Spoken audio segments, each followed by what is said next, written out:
Mister ladies viewers அனைவருக்கும் வணக்கம். நான் டாக்டர் நித்யா, சித்தா பிசிஷியன். நம்ம உடல்ல முக்கியமாக இந்த டைஜஷன்ன்றது முக்கியம் இல்லையா?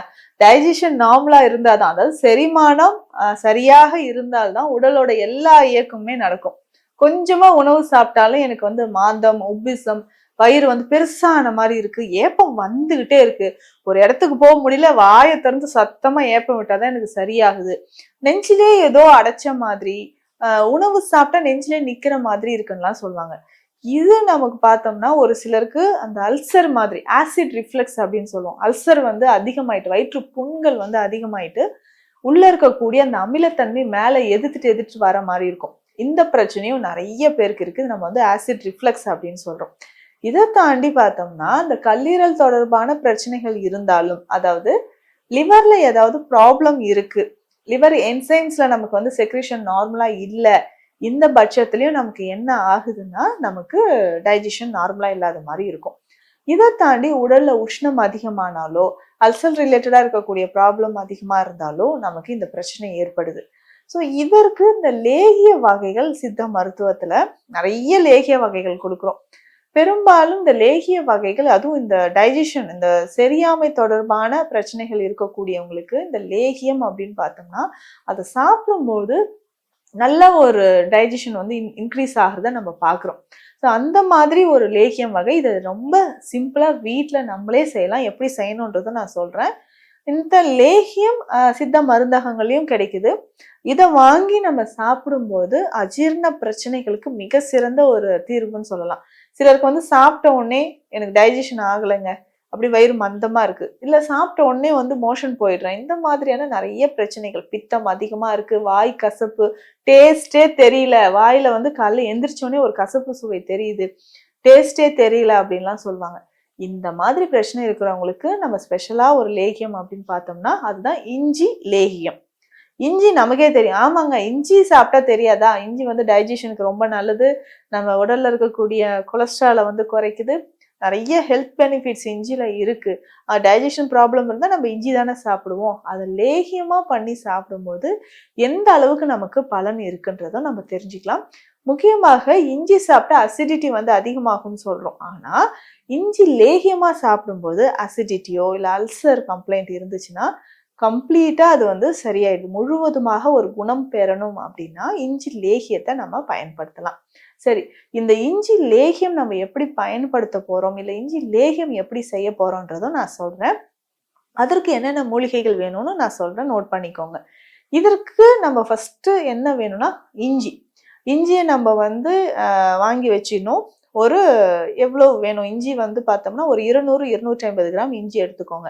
மேல் தோல் எல்லாம் சீவிட்டு நல்லா வாஷ் பண்ணிட்டு சின்ன சின்ன பீசஸா கட் பண்ணி வச்சுக்கணும். இதனோட லெமன் ஜூஸ், அதாவது எலுமிச்சை சாறு. இந்த இஞ்சி நம்ம சின்ன சின்ன பீசஸா கட் பண்ணி வச்சிருக்கோம் இல்லைங்களா, எலுமிச்சை சாறு கொஞ்சமா விட்டு நல்லா திக்கா பேஸ்ட் மாதிரி அரைச்சி எடுத்துக்கணும். இதுதான் முக்கியம். இப்போ இஞ்சியை நல்லா வாஷ் பண்ணிட்டு சின்ன சின்ன பீசஸா கட் பண்றோம். தண்ணி விட்டக்கூடாது, அதில் எலுமிச்சை சாறு விட்டு அரைச்சி திக்கா நம்ம பேஸ்ட் மாதிரி எடுத்து வச்சுக்கணும். இதனோட வேற என்னென்ன மூலிகைகள் சேர்க்க போறோம் அப்படின்றத பார்க்கணும். நான் சொல்லக்கூடிய ஒவ்வொரு மூலிகையுமே 20 கிராம் சேர்க்கணும். இப்போ அடுத்தடுத்து நான் சொல்லக்கூடிய, இப்போ இஞ்சி 250 கிராம்ஸ் நான் சொல்லியிருக்கேன். அடுத்தடுத்து நம்ம சொல்லக்கூடிய மூலிகைகள் எல்லாமே 20 கிராம் நம்ம இதுல சேர்த்துக்கணும். என்னென்ன மூலிகைகள் இதுல சேருது அப்படின்னு பார்த்தோம்னா சீரகம், மிளகு, குரசாணி ஓமம், ஓமம். ஓமத்திலே இன்னொரு வகை தான் இந்த குரசாணி ஓமம் சொல்றோம், ரெண்டுமே வேற. குரசாணி ஓமமும் நம்ம இதுல சேர்க்கிறோம், சாதாரண ஓமமும் சேர்க்கிறோம். அதற்கு அடுத்தது பார்த்தோம்னா திப்பிலி இதுல சேருது. திப்பிலி அப்படின்னு சொல்லும்போது உடலுக்கு உஷ்ணமும் தரும், கப நோய்களையும் இது விரட்டக்கூடியதுதான் திப்பிலி அப்படின்னு சொல்லக்கூடிய ஒரு அற்புதமான மூலிகை. அதனோடு பார்த்தோம்னா கருஞ்சீரகம் சேருது, பெருங்காயம், பெருங்காயமும் ஒரு 20 கிராம் அளவுக்கு நம்ம இதனோட சேர்த்துக்கணும். அதற்கு அடுத்தது முக்கியமாக பார்த்தோம்னா சோம்பு, சோம்பும் 20 கிராம் சேர்த்துக்கணும். இந்த மூலிகைகள் எல்லாமே 20 கிராம் எடுத்துட்டு லேசா வறுத்து இதையும் நல்லா பொடியாக்கி நம்ம எடுத்து வச்சுக்கணும். ஃபைன் பவுடரா அரைச்சி எடுத்து வச்சுக்கணும்.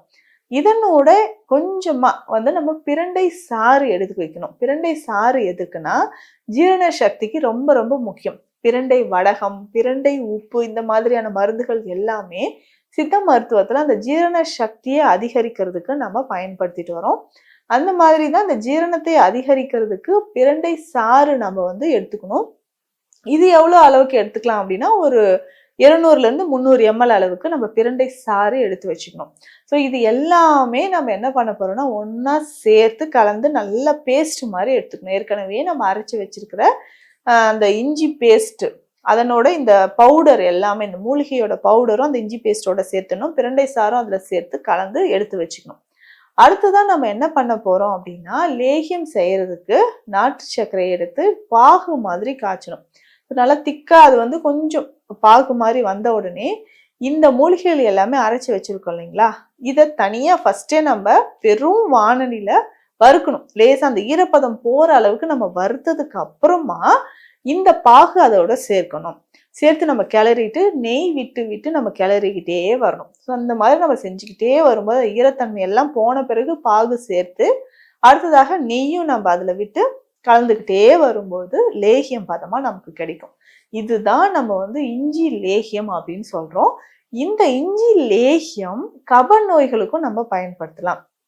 கப நோய்கள் அப்படின்னு சொல்லும்போது நல்ல தலையில வந்து நீர்க்கோத்து இருந்தாலும் சரி, நமக்கு வந்து வாதம் தொடர்பான பிரச்சனைகள் இருந்தாலும் சரி, அடுத்ததாக மெயினா இந்த பித்தத்தை குறைப்பதற்கும் நமக்கு இது பயன்படுது. பித்தத்தை குறைப்பதற்கு அப்படின்னு பார்த்தோம்னா, பித்தம் தொடர்பான பிரச்சனையோ இல்ல வலி குன்மம் அப்படின்னு சொல்லக்கூடிய அல்சர் கம்ப்ளைண்ட் இருந்தாலோ, தொடர் ஏப்பம், மாந்தம் இருக்கு, ருசியின்மை இருக்கு, இந்த மாதிரி பிரச்சனைகள் எல்லாத்துக்குமே நமக்கு இஞ்சி லேகியம் ஒரு சிறந்த மருந்தா நம்ம ஃபாலோ பண்ணிட்டு இருக்கோம். இந்த இஞ்சி லேகியம் எப்படி பயன்படுத்தலாம்னா, ஒரு அரை ஸ்பூன் அளவுக்கு எடுத்தா போதும். கிட்டத்தட்ட 3 இருந்து 4 கிராம் அளவுக்கு இஞ்சி லேகியம் எடுக்கணும். இதை எடுத்து காலை இரவு 2 வேளையும் நம்ம உணவு சாப்பிட்டதுக்கு பிறகு சாப்பிடணும். ஸோ இந்த மாதிரி நம்ம சாப்பிட்டுக்கிட்டே வரும்போது தொடர்ந்து பல வருஷமாக இருக்கக்கூடிய அஜீரணம் சார்ந்த பிரச்சனைகள், செரியாமை, வயிறு மாந்தம் இருக்குன்னா நிச்சயமாக இது வந்து குணமாகுதுன்னு சொல்லலாம். அதற்கு அடுத்ததாக இது சாப்பிட்டதுக்கு அப்புறம் கொஞ்சமா வெதுவெதுப்பான தண்ணீர் குடிக்கணும். வெந்நீர் குடிக்கும் போது நிச்சயமா நமக்கு நல்ல பலன் கிடைக்கும். அஜீரணம் தொடர்பான பிரச்சனைகள் இருக்கு, நெஞ்சு எரிச்சல் இருக்கு, இல்ல நெஞ்சிலேயே நமக்கு வந்து ஃபுட்டு செரியாம இருக்கு அப்படின்னா நிச்சயமாக இந்த இஞ்சி லேகியம் சாப்பிடலாம். இது குழந்தைகளுக்கும் சின்னதா ஒரு 1/4 டீஸ்பூன் அளவுக்கு கொடுக்கலாம். அது வந்து டைஜஷன் பசியே இல்லாம சில குழந்தைகள் இருக்காங்கன்னு சொல்லுவாங்க. ஸோ அதற்கு எல்லாமே இந்த இஞ்சி லேகியம் பயன்படுத்தலாம். கோல்டு இருக்கு, காஃப் இருக்கு, இல்ல தொண்டை கட்டு இருக்கு, வறண்ட இருமல் இருக்குனாலும் இந்த இஞ்சி லேகியம் பயன்படுத்தலாம். பொதுவாகவே இஞ்சி அப்படின்னு சொல்லும்போது மிகுந்த பலன்கள் நமக்கு தரக்கூடியதுதான். அந்த மாதிரி இஞ்சியை பயன்படுத்தி இதுல என்னென்ன மூலிகைகள் இருக்கு பாருங்க. மொத்த மூலிகையுமே நமக்கு கொலஸ்ட்ராலை விரட்டக்கூடியது. அந்த ருசியின்மை, அரோசகம் அப்படின்னு சொல்லுவோம், அந்த மாதிரி பிரச்சனைகளுக்கு இந்த இஞ்சி லேகியம் ரொம்ப ரொம்ப சிறந்தது. ரொம்ப சிம்பிளான ஒரு மெடிசன். இதை நீங்க வீட்லயே கூட ரெடி பண்ணிக்கலாம். இது சித்த மருந்தகங்கள்லயும் கிடைக்கும். தேவைப்படுவோர் அதை வாங்கியும் நீங்க இந்த மாதிரி அஜீரண பிரச்சனைகளுக்கு நீங்க யூஸ் பண்ணிக்கலாம். இந்த பதிவுல ரொம்ப பலன் தரக்கூடிய இஞ்சி லேகியம் பத்தி பார்த்தோம். மீண்டும் அடுத்த பதிவில் சந்திக்கலாம். நன்றி.